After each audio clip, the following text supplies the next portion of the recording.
캐나다 캘거리에서 서쪽으로 약 130km.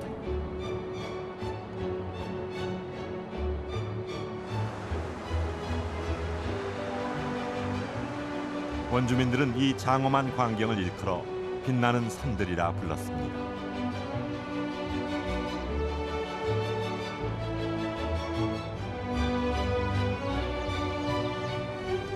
하늘에 닿을 듯 솟아있는 산봉우리와 만년산. 수천만 년 전 탄생과 함께 변하지 않는 캐나디안 로키의 모습입니다.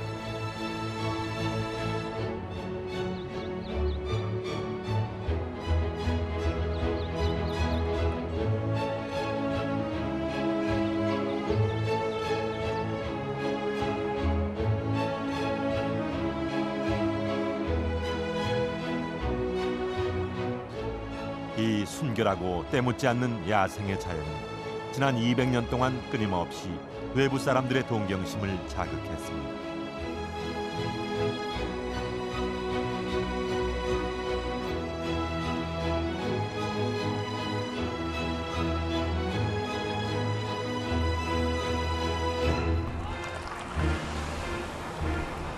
캐나디안 로키로 가는 남쪽 해안관 도시 밴쿠버. 인구 6천 명이 살아가는 아주 작고 아담한 도시입니다. 하지만 매년 400만 명의 관광객들이 이곳을 찾아오고 캐나디안 로키를 만나기 위해 발걸음을 옮깁니다.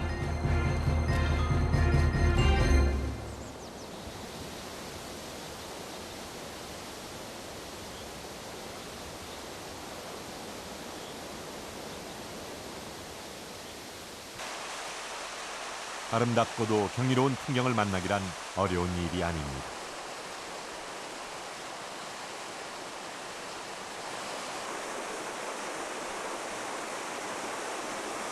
만년설에서 녹아내린 물은 끊임없이 계곡을 따라 흐르고 빙하호를 만들어냅니다. 자연이 만들어낸 최고의 걸작입니다.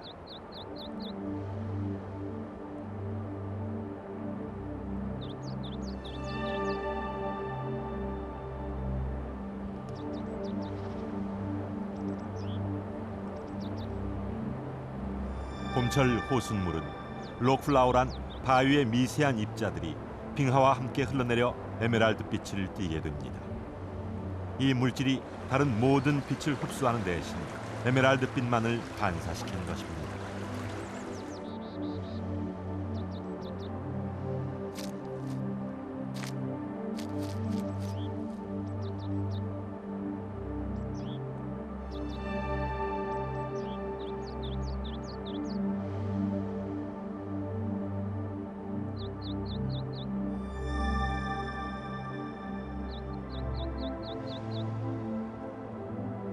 눈이 녹고 얼음이 풀리는 봄이 오면 또다시 산과 계곡엔 생명의 축제가 시작됩니다.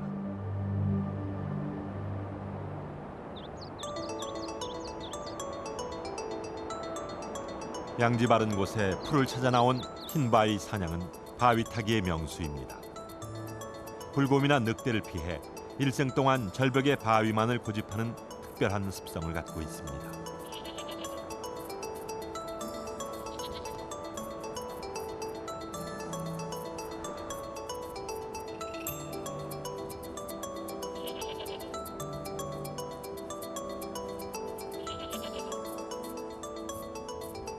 반면에 이 녀석들은 흰바위 사냥에 비해 큰 뿔을 갖고 있어 흔히 큰뿔 사냥이라 부릅니다.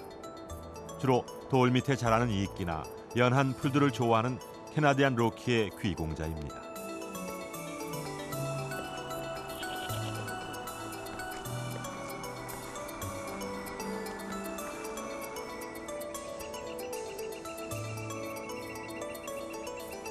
이 밖에도 야생 동물은 어디에나 있습니다.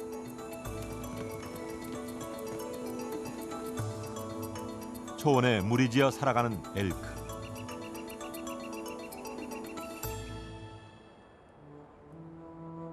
회색곰 그리즐리.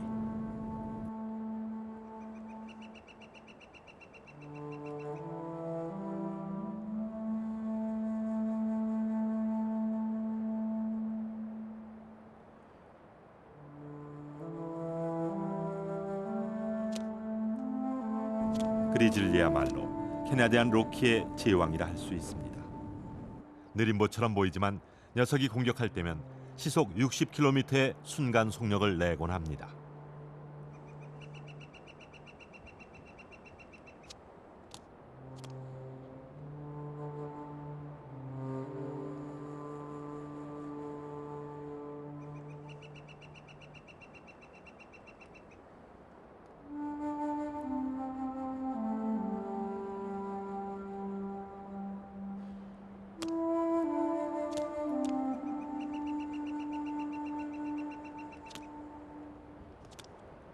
강한 발톱은 어떤 맹수라도 일거에 제압되고 맙니다.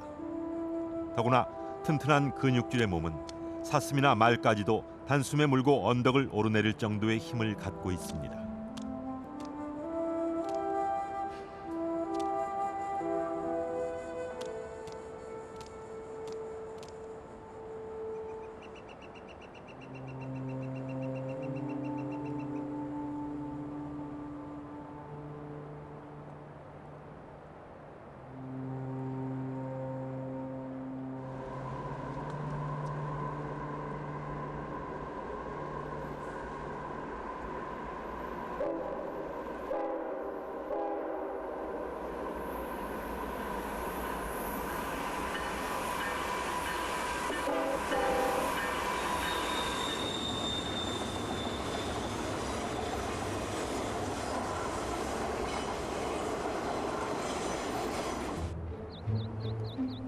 오늘날 캐나디안 로키의 관광 역사는 사실 철도의 역사와 같이 합니다. 19세기 후반 캐나다인들은 이곳에 최초의 철도를 건설하기로 결정했고 모든 것은 철도 부설에 필요한 지리 정보를 얻기 위해 찾아든 몇몇 젊은이들에 의해 시작됐습니다.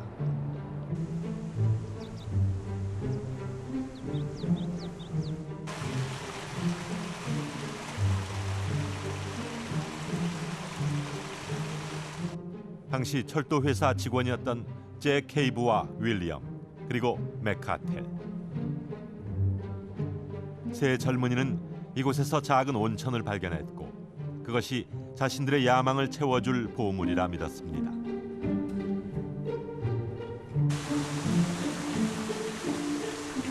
이들은 온천의 소유권을 주장했습니다. 하지만 연방정부는 보다 많은 사람들을 위해 1885년 이곳을 캐나다 최초의 국립공원으로 지정했습니다.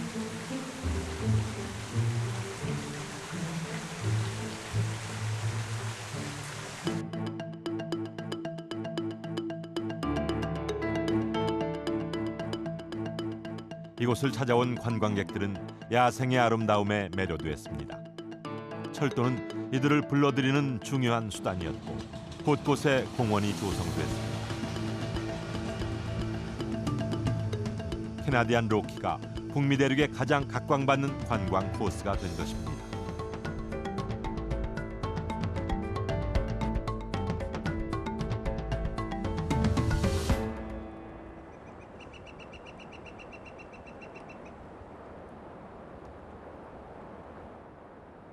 (1888년) 완공된 밴프 스프링스 호텔.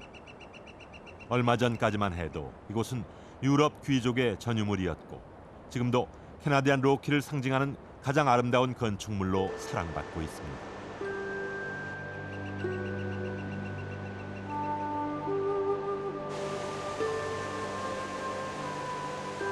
호텔 근처의 보우푸크는 마릴린 먼로가 주연한 영화 돌아오지 않는 강의 무대이기도 했습니다.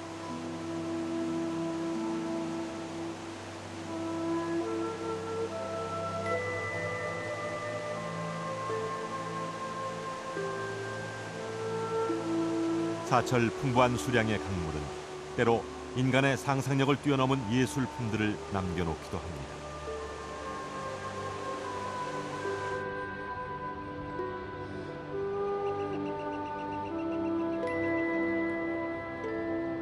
후두스라 불리는 이 아름다운 파수병을 만들기 위해 바람과 물은 수만 년 깎고 다듬어냈을 것입니다.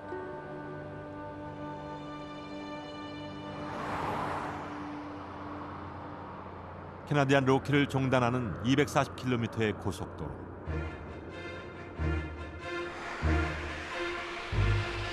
여기엔 수려한 풍광을 자랑하는 4개의 국립공원이 마주하고 있습니다. 밴프, 쿠트네이, 요호, 그리고 제스퍼 국립공원입니다.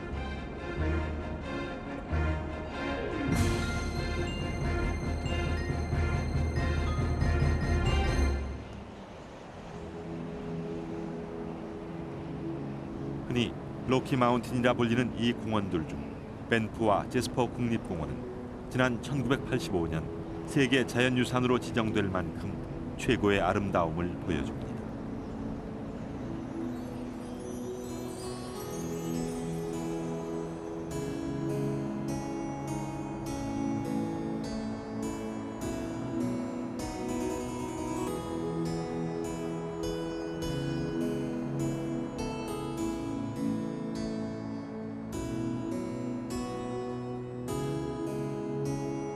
멈춰 있는 것 같지만 자연의 섭리는 시시각각 새로운 풍경으로 마술처럼 오묘한 세계를 만들어내곤 합니다.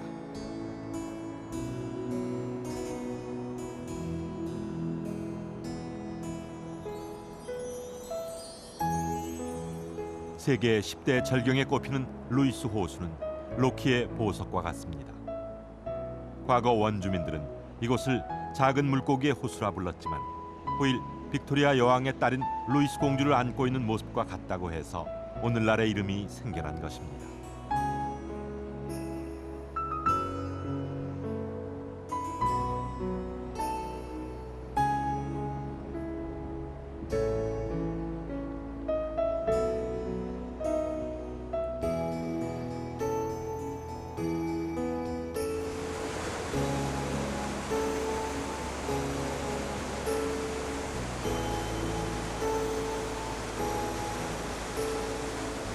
빙하는 로키의 곳곳에 수많은 폭포를 만들어내며 움직입니다.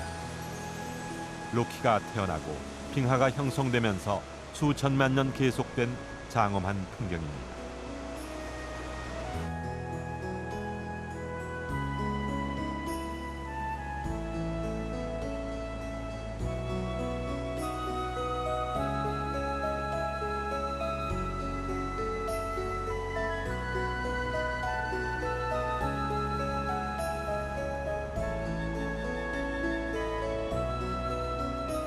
흐르는 물은 가차없이 바위를 파내 협곡을 만들었습니다. 물과 함께 섞여 있는 모래와 자갈이 물의 흐름을 따라 회전하며 마치 다이아몬드 드릴처럼 바위를 파냈던 것입니다.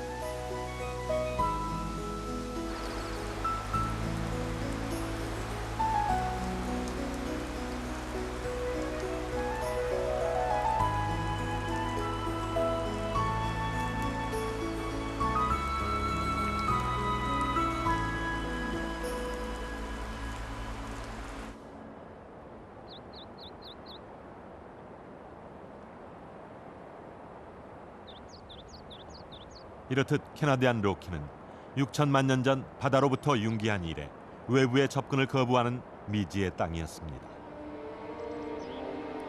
하지만 미지의 땅 로키는 유럽인들의 상상력을 자극했고 많은 유럽인들이 캐나디안 로키로 향했습니다.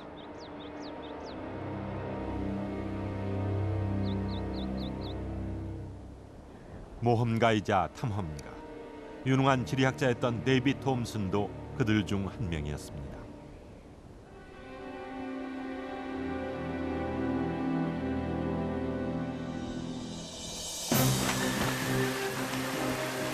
로키 산맥을 넘어 태평양에 이르는 길을 원했던 톰슨.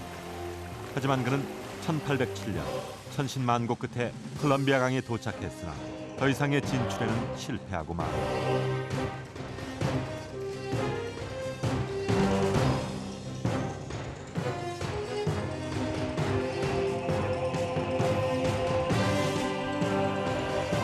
그가 가지고 있던 장비라곤 아주 단순한 것들 뿐이었습니다. 아주 원시적인 망원경과 콤파스, 그리고 각도.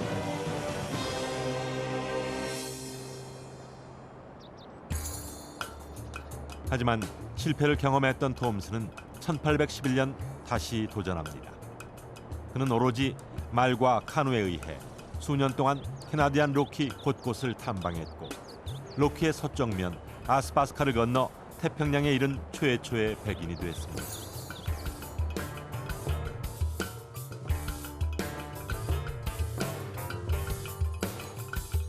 톰스는 당시의 여정을 꼼꼼히 기록했습니다. 그리고는 오늘날 사용해도 손색이 없을 만큼 정확한 지도를 만들어냈습니다. 무려 13만 킬로미터라는 긴 걸음을 통해 얻어진 미지의 땅 캐나디안 로키의 기록이었던 것입니다.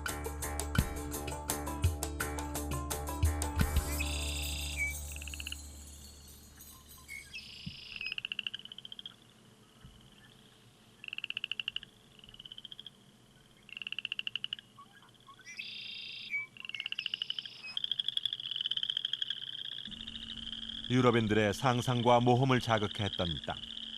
이곳은 어떤 인위적 손길도 닿지 않는 자연 그대로의 풍경이었습니다.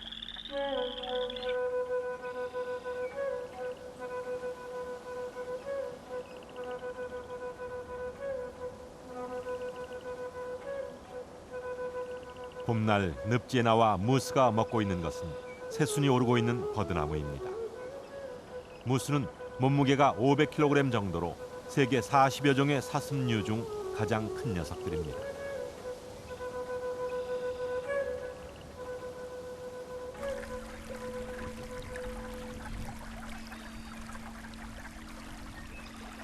그러나 이 늪지의 주인은 바로 이 녀석, 비버입니다.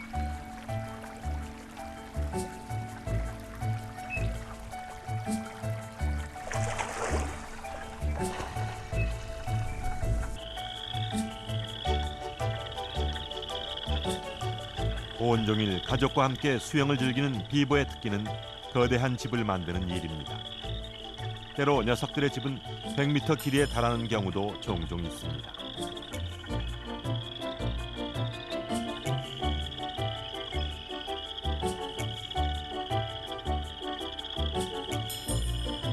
집을 짓기 위해 녀석들은 매년 수톤의 진흙과 나무를 필요로 하고 모든 것을 직접 만들어냅니다.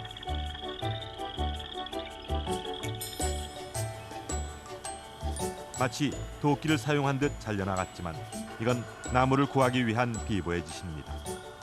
이가 계속 자라는 까닭에 이 같은 행동으로 집을 짓지 않는다면 아마 비버는 이가 턱을 뚫고 지나갈지도 모릅니다.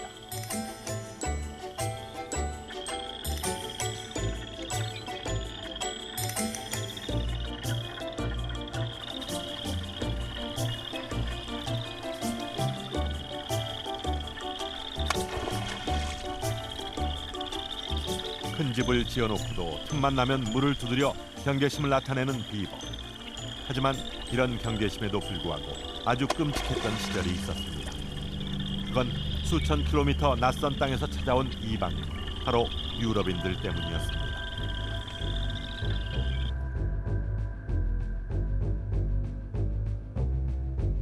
(18세기) 유럽의 귀족들은 신대륙으로부터 오는 비버의 모피를 무척 좋아했고 비싼 값을 마다하지 않았습니다.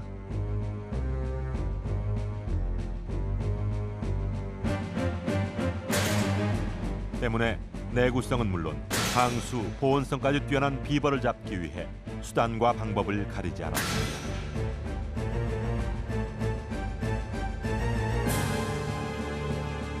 그렇게 수백만 마리의 비버들이 희생됐고 잘 가공된 가죽들은 비싼 값으로 팔리기 위해 유럽으로 향했습니다.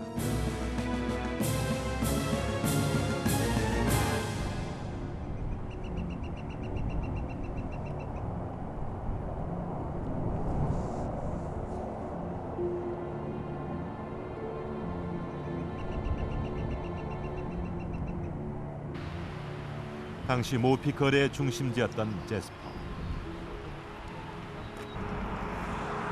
18세기 가장 활발했던 모피 무역 도시 제스퍼는 그러나 이제 관광 도시로 남아 있습니다.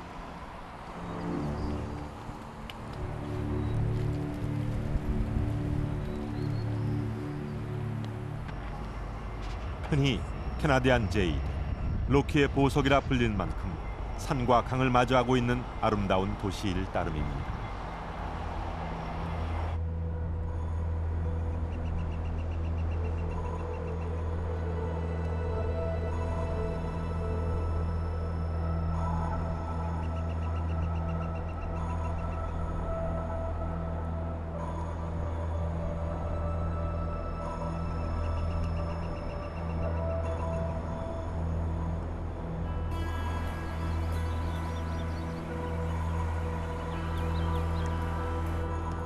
자연의 변화는 끊임없이 계속되고 때로 인간의 상식과 전혀 다른 방향으로 나타나기도 합니다.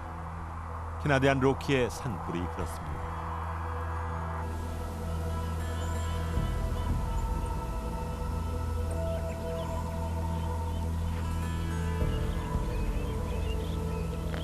캐나디안 로키는 산불을 통해 새로운 생명을 탄생시킵니다.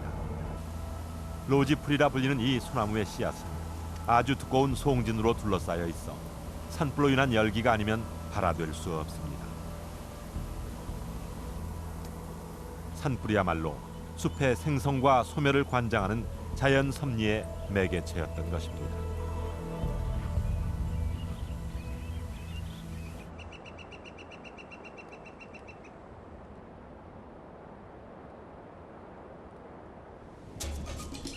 시간은 숲을 만들고 숲은 또다시 수많은 생명들이 살아갈 안식처를 제공해 줍니다.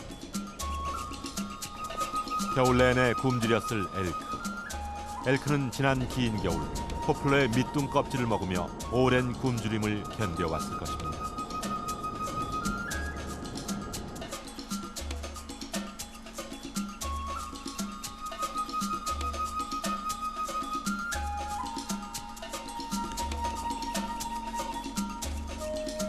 귀가 당나귀를 닮았다는 당나귀 사슴무리가 모처럼 산책을 나왔습니다. 녀석들을 기다리고 있는 것은 부드러운 이끼와 갓 새순으로 돋기 시작한 부드러운 나뭇잎입니다.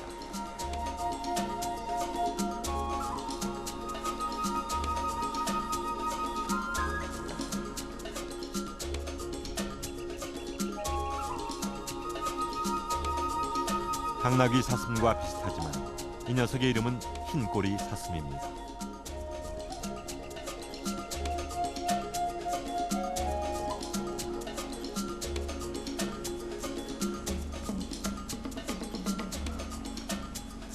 유난히 경계심이 많은 이 녀석들은 위험이 닥칠 때면 속이 하얀 꼬리를 흔들어 동료들에게 위험을 알리곤 합니다.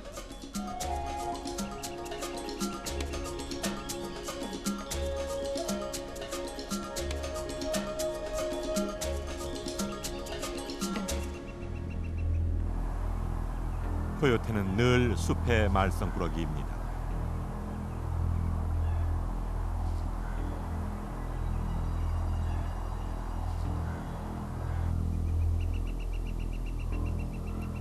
독립생활에 익숙한 이 녀석은 온종일 강과 숲 이곳저곳을 수색하며 설치류나 작은 토끼 등을 노리곤 합니다.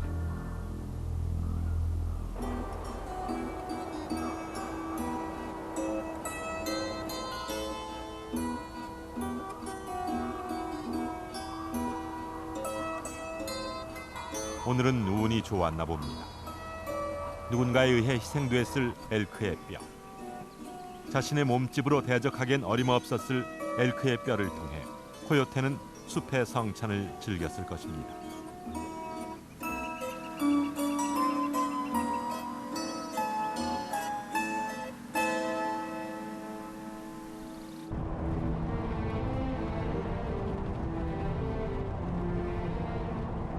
밴프에서 동남쪽으로 2시간.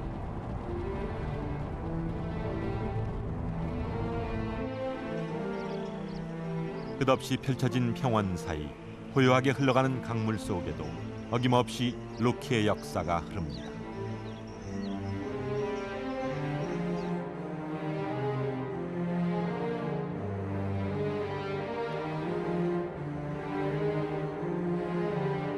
이것은 한때 초원의 주인이었던 야생동물 버펄로와 원주민 블랙푸 쪽에 관한 오래된 이야기입니다.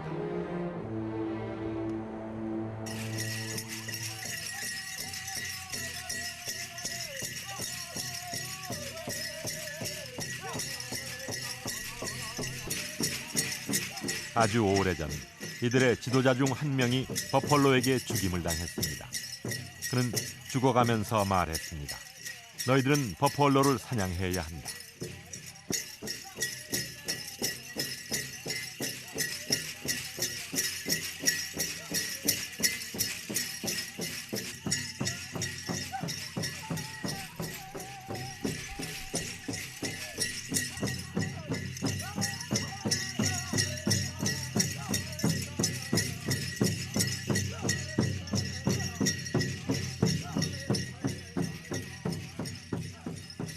원주민들은 버펄로가 두려웠습니다. 하지만 하늘의 신에게 자신들의 소명을 알렸고 태양춤을 춤으로써 신의 용맹함이 자신들에게 주어질 것이라 믿었습니다.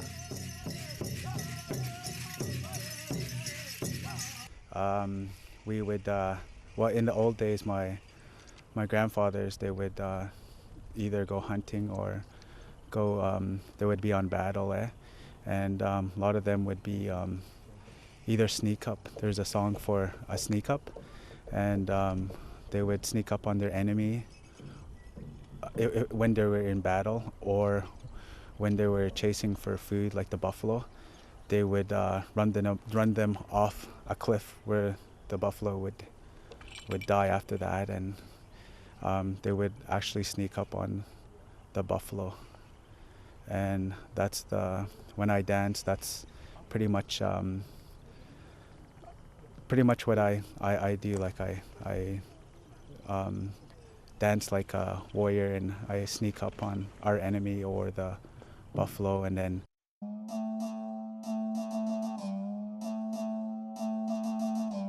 원주민들이 언제부터 이곳에 정착했는지는 정확하지 않습니다.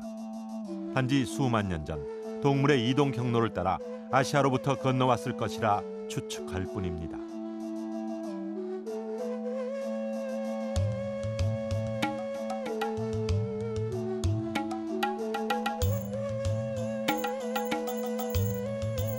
오로지 동물을 통해서만 생존할 수 있었던 환경. 원주민들에게 버펄로는 가장 은혜로운 사냥감이었습니다.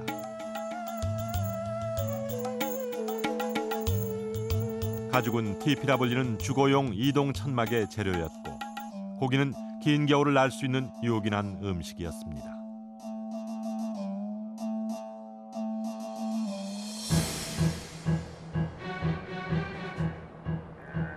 사냥감으로서의 버펄로는 결코 손쉬운 상대가 아닙니다. 2m 크기의 1톤의 무게. 날카로운 뿔과 발굽은 어떤 늑대 공격도 물리칠 수 있는 무기입니다.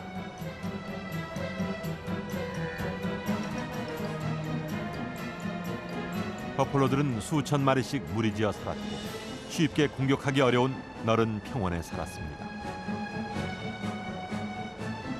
하지만 원주민들은 수천 년 동안 아주 효과적인 방법으로 이 평원의 제왕들을 제압할 수 있었습니다.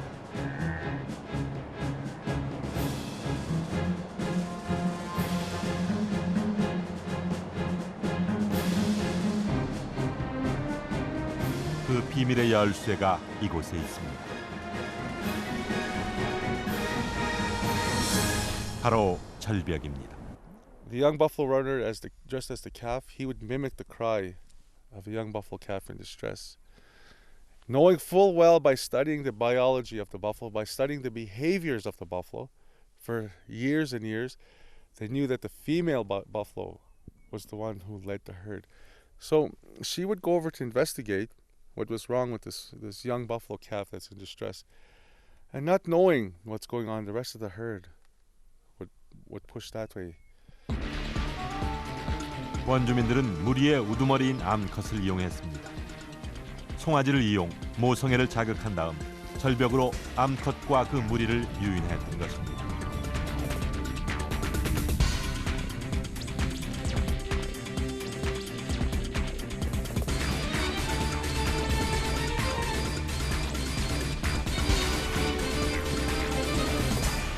The female buffalo is leading, and then you have the hunter spooking them from back.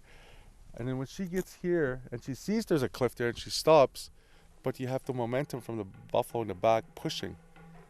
And then they go over and all the hunters come. And they push it right over the cliff and then they fall down.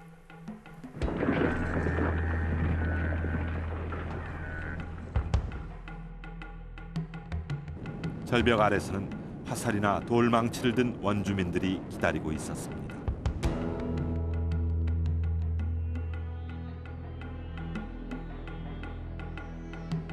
1985년 발굴 당시 학자들은 최소한 이 절벽 사냥법이 5,000년 이상 지속돼 왔다는 것을 알았습니다.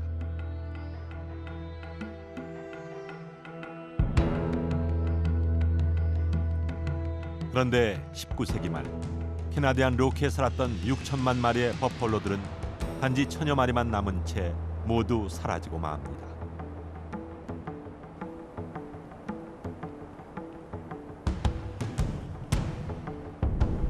There was a huge massacre that went on. They just thought that, and when I'm saying they, the Europeans just thought there were so many buffalo. They're kind of like mosquitoes. They just were never going to go away. And a lot of hunting went on, and careless hunting, and soon enough the buffalo disappeared. And another fact to that is that the buffalo helped the Industrial Revolution survive in Europe. And how that happened is that they hunted the buffalo just for their hides. And they shipped those to Europe. Millions of hides were shipped to Europe. And those hides were made into leather, and the leather were made into belts, and the belts ran the machinery.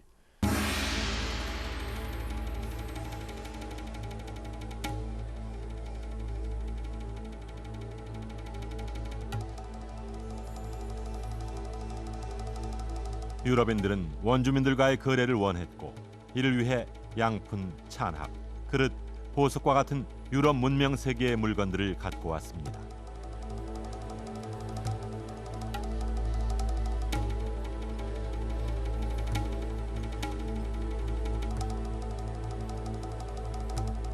담요 한 장을 사기 위해 원주민들은 7장의 모피를 건네야 했습니다.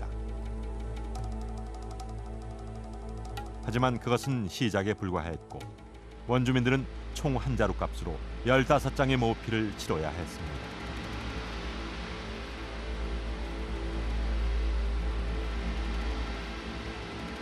물론 총에 필요한 탄약도 예외는 아니었습니다.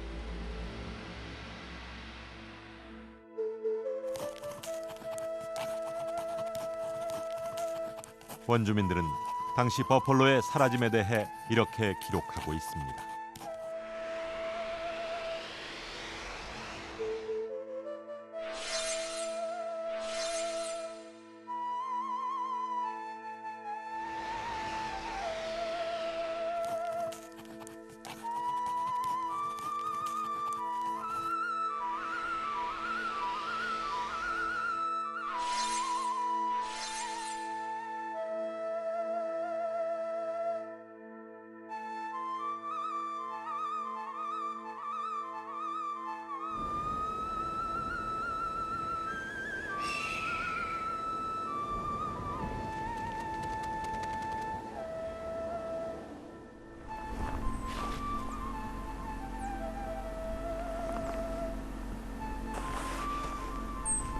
들다람쥐가 살고 있는 이 땅에도 과거 6천만 마리의 버펄로 무리가 한가롭게 풀을 뜯으며 거닐었을 것입니다.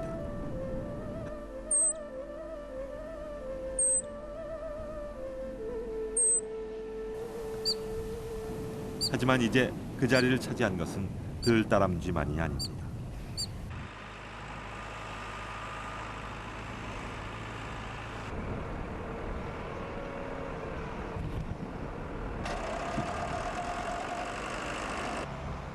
캐나다의 카우보이와 뒤를 따르는 소떼들입니다.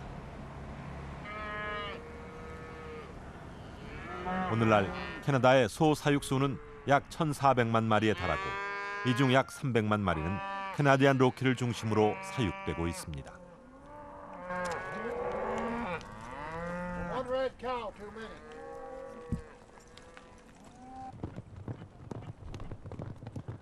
온종일 소떼들과 초원을 누비며 살아가는 카우보이. 이제 카우보이 문화는 꿈과 자유, 낭만을 대신하는 캐나디안 로키의 또 다른 트렌드가 됐습니다.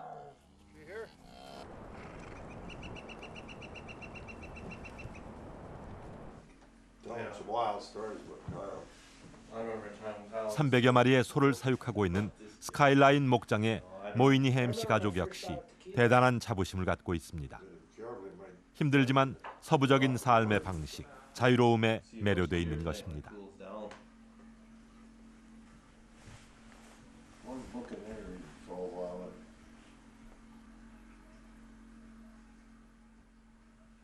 집안 곳곳에 걸려있는 수많은 야생동물의 박제는 이곳 목장이 걸어온 또 하나의 역사입니다.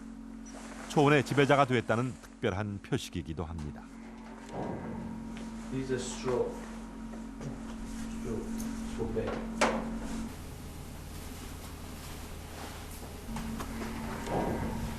He's a stroke.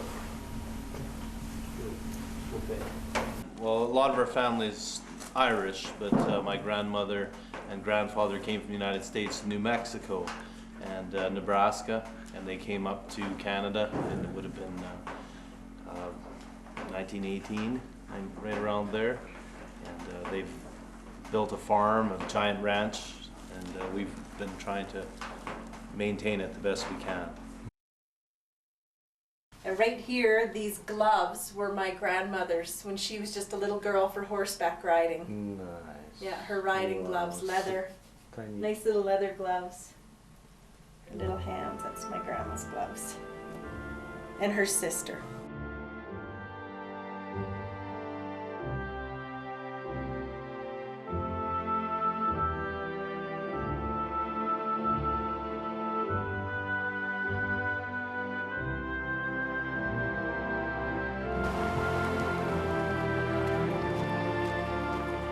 캐나디안 로키의 개척사는 이렇듯 모피로부터 시작해 카우보이에 이릅니다. 그리고 오늘날 아메리카의 정신인 모험과 도전의 상징이기도 합니다.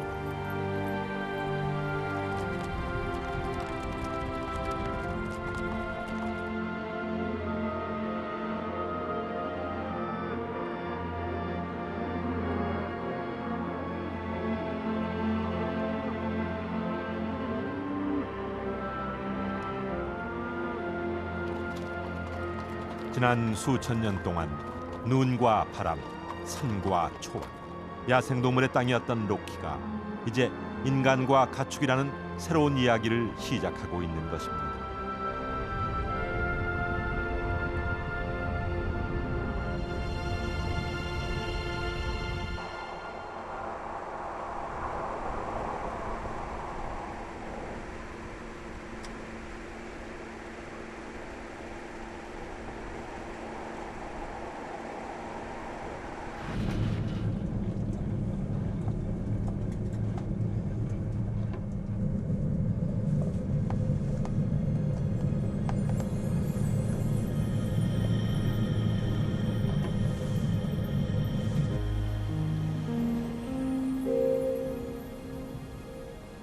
자연의 위대함은 때로 인간에게 경이로움 이상입니다. 그것은 우리가 아무리 상상해도 닿을 수 없는 오랜 시간의 이야기이자 광대한 우주 순항의 이야기이기도 합니다.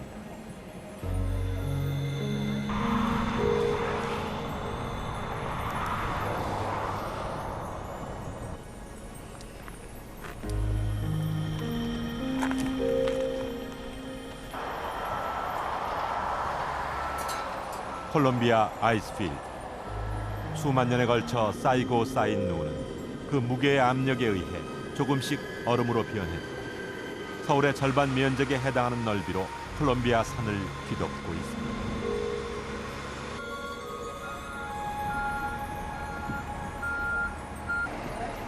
이 놀라운 광경은 끊임없이 사람들의 호기심을 자극하고 사람들을 불러들입니다.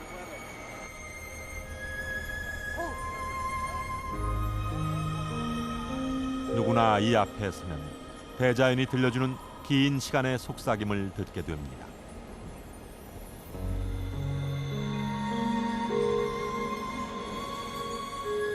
멈춰 있는 것 같지만 결코 멈춰 있지 않고 흐르는 빙하. 그 도도한 순항의 이야기입니다.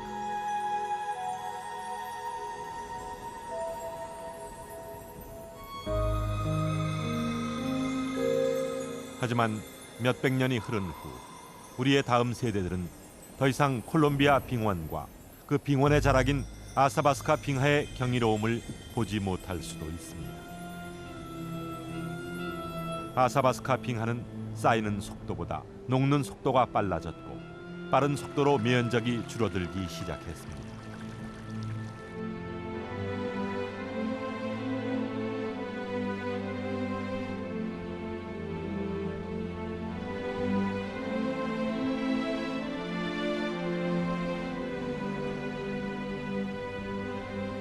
매년 빙하는 10m 이상 후퇴하고 있습니다. 그리하여 시간이 흐른 후 빙하가 아닌 숲이 생겨날지 모릅니다.